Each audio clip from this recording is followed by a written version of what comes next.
과태료에 대해서 한번 살펴보겠어요. 이것은 어려운 것은 없는데 여러분 한 문제가 꼭 나오니까 잘 좀 정리를 해두세요. 우리가 지난주에는 절대적 등록 취소, 여러분 자격 취소, 재등록업자 승계 규정도 여러분 아주 자주 나오는 부분이라 정리하시고.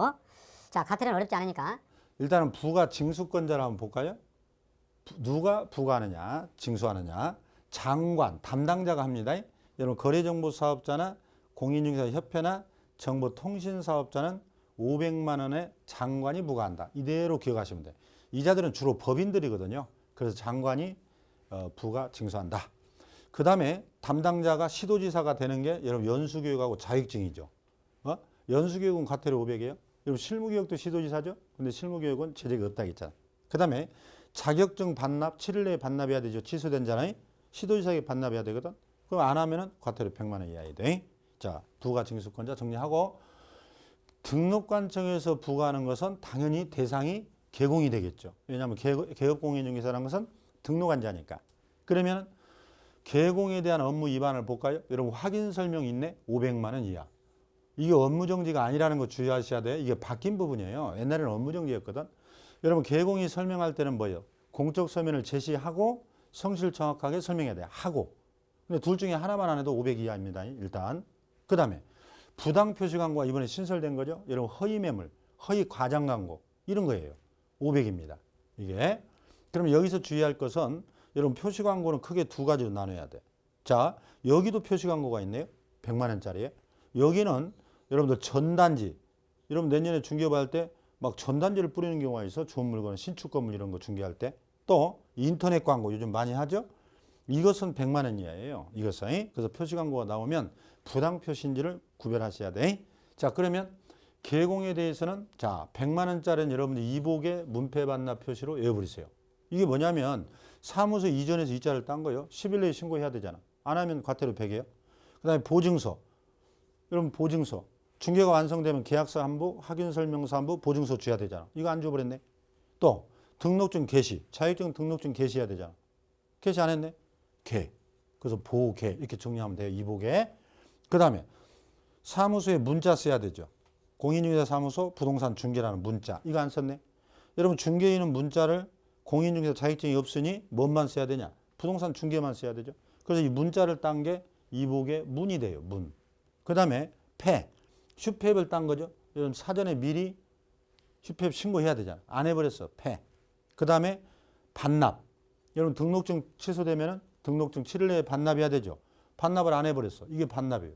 그러면 금방 봤던 여러분들 자격증 반납도 미반납도 100이죠. 근데 이자는 시도지사가 부과하는 거고, 등록증은 개공에 대한 거니까 등록관청에서 부과하는 거예요. 그 다음에 아까 표시광고 말씀드렸듯이 전단지, 인터넷 광고는 100이다.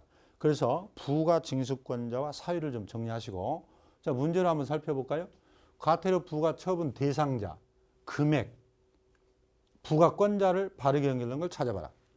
자, 정보망, 협회, 정보통신사업자 나오면 국장이라고 있죠. 시도지사가 틀렸네. 500은 맞잖아요. 그 다음에 중개인은 문자를 공인중개사 사무소 쓰면 안 되죠. 부동산 중개만 써야지.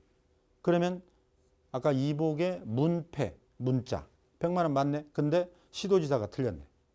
자, 인터넷 광고 아까 전단지 광고는 100인데 100만 원 구별해야 됩니다. 이거.